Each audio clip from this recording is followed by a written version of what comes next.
I'm joined by Rob Taylor from LG. So Rob, let's talk about your TV lineup for 2015 and the obvious starting point, OLED. What have you got in terms of OLED for 2015? Well, we're really excited for OLED in 2015. Particularly at CES, you can see today we've got a big expanded lineup. So overall, we're really expanding our lineup from effectively 3 series last year to 7 series, achieving over 10 individual products next year.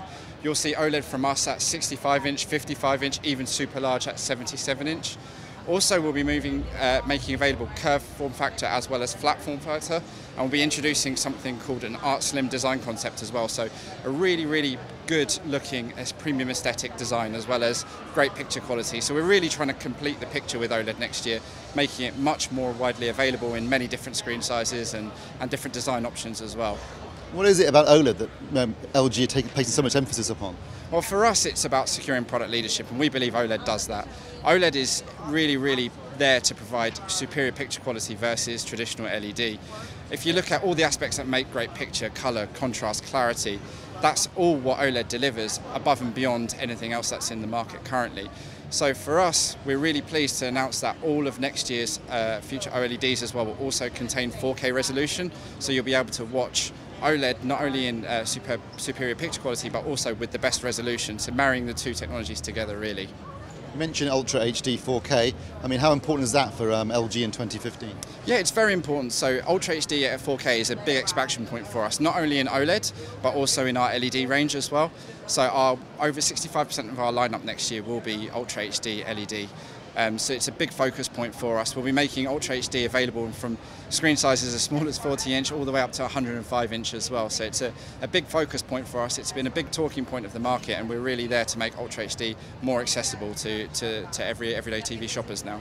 Can you talk a bit about some of the new technology in these TVs, particularly things like quantum dot and expanded colour spaces? Yeah, definitely. I mean, within Ultra HD LED series, we're talking a lot about colour prime technology. So colour prime technology is there to really produce higher colour refine rate as well, and so it's a colour booster for us.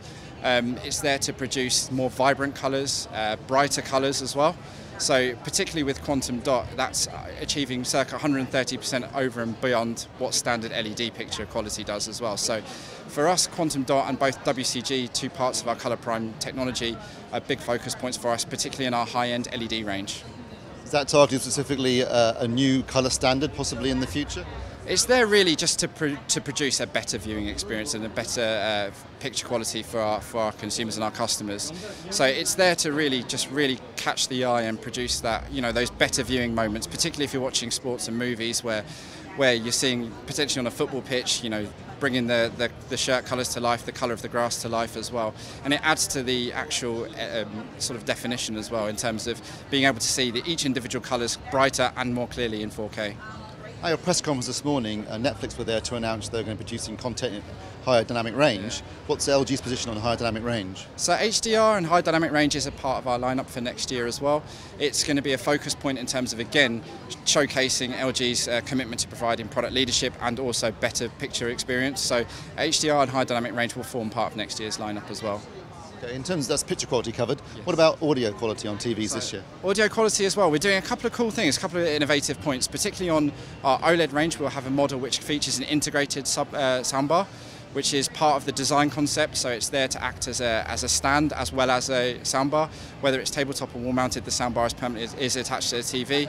And within LED as well, you've seen that we have couple of big pieces of news. Our extension with Harman Kardon as our sound partner for our mid-range and high-end LEDs. So you'll see more Harman Kardon models this year, and then also you'll see some stuff that we've done with our auditorium stands. So introducing basically a new stand design concept which is there to produce front-firing sound and really provide more clear voice. When we reviewed the EC930 towards the end of last year, there were some issues with 2 areas really. One was, when we first discovered, was that the CMS, the colour management system, wasn't necessarily working as the way it should have been. And we also had some issues with the white balance control for grayscale calibration. And on the forum, we've noticed some members who bought the TV or seen the TV in the stores saying that they'd seen a problem with a green tint to screens. Can you make any comment about that? There's no comment that we're aware of in terms of a particular theme that's been called in on or has been an issue on the design side. So As far as we're aware, there wasn't any significant issue. We do hope that those consumers have contacted us, and we'll deal with those individually as they come. But overall, we've had great success with our OLED and our EC930V. It's been well regarded both by our consumer customers and also within review and tests. So hopefully, it's something that our consumers will value. On those occasions, I'm afraid there's no comment I can make further, as there wasn't a wider issue that was raised. Another issue that's been raised is that even if you turn off all the sharpness and noise reduction features on the TV itself, there is still a tiny amount of high-frequency noise reduction going on in the background that's undefeatable. Have you got any comment to make about that? Again, something that hasn't been raised. We've actually seen some really good feedback with the products, and we haven't had many returns issues or any product default issues or anything like that that's related to this issue. But again, if any customers wants to call in or dial in or raise that to us, we're more than happy to look at that as an after-sales issue. But we hope, again, that all of our consumers are very happy with the products.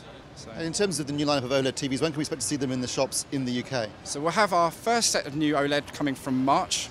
So you'll see our EG960V model, which is a curved 4K OLED featuring our slim design concept, available from the back end of March. So we're really looking forward to a strong Q1 and Q2 launch period with our OLED range. And when do you think we'll be able to find out the prices on those new TVs? So OLED prices will be available obviously within retail. That's kind of for the retailers to set their own prices. But you'll start to see a bit more noise a bit closer to that March launch period in terms of pricing. Rob, thank you very much. Thank you very much.